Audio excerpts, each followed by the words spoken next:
Hey everyone, welcome back to Vegiverse. If you're a food lover, especially of Chinese cuisine, you're in for a treat today. Imagine stumbling upon an ancient cookbook in your grandma's attic, filled with poetic scribbles like "simmer until the fragrance dances." No exact measurements, just pure mystery. What if unlocking those secrets could bring back flavors from 100 years ago? That's what we're diving into, the revival of lost Cantonese recipes.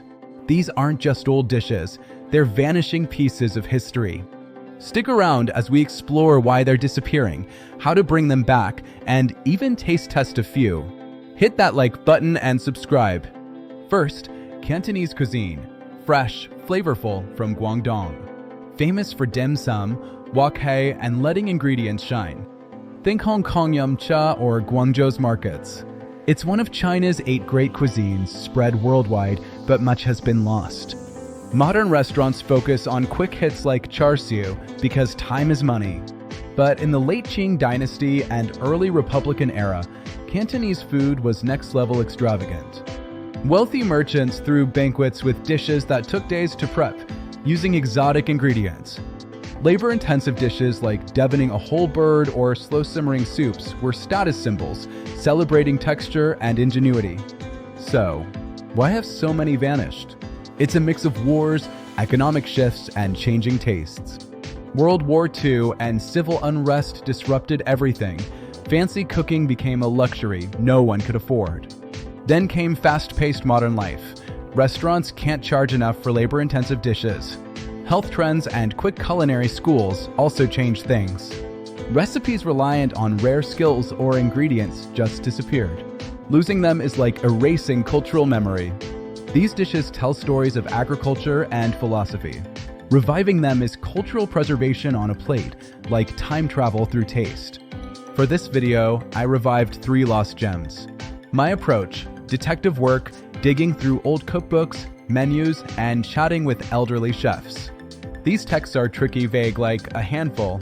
I cross-referenced, guessed proportions, then hit the kitchen for trials.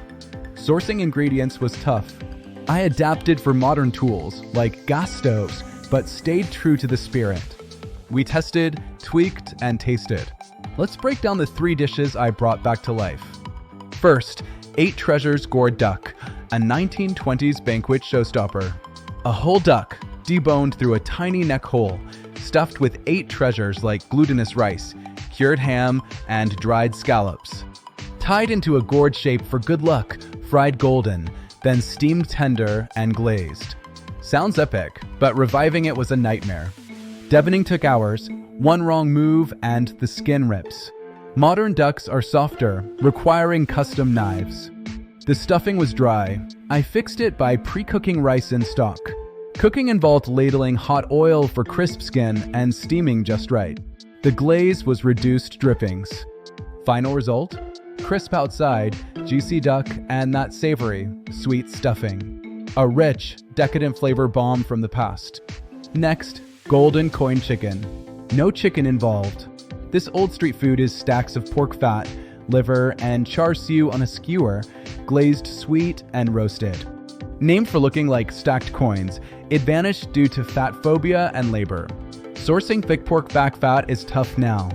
I marinated it in sugar and wine. Skewering uniformly and roasting vertically helped. I added humidity to the oven to mimic old roasters. The glaze: maltose, honey, soy, 5 spice, brushed on late. The taste? Sweet glaze, melt in your mouth fat, balanced by savory liver. A luxurious texture trip.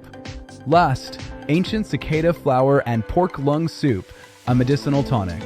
Key ingredient: cicada flower, good for eyes and liver. Paired with pork lung, apricot kernels, and dried figs in a clear, slow-stewed broth.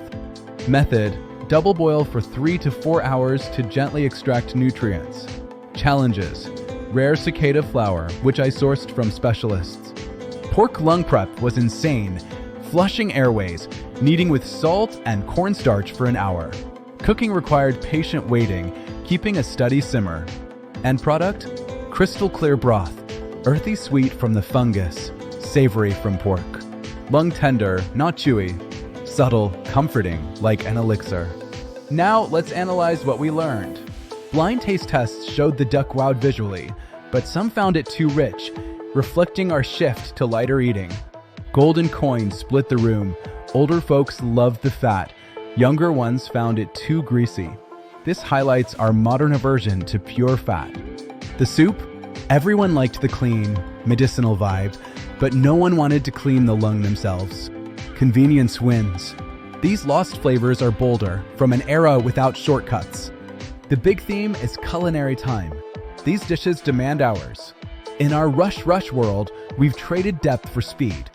When's the last time you spent a whole day on one meal? Reviving them reminds us patience unlocks flavors you can't microwave. But authenticity is tricky. My ducks weren't heritage breeds. Ovens aren't charcoal pits. It's adaptation, translating the past's logic for today. The goal, capture the essence, spark dialogue between eras. This journey shows extinction isn't random. It's from wars, economics, taste shifts. Reviving them needs history, skill, and trial error, but it's worth it for that sensory link to ancestors. It's not just food, it's heritage. Broader impact inspires chefs, boosts demand for rare ingredients, preserves biodiversity. Future? More revivals, digital archives, community projects. Interview your elders, dig out family books. If this fired you up, try reviving a lost recipe and share in the comments.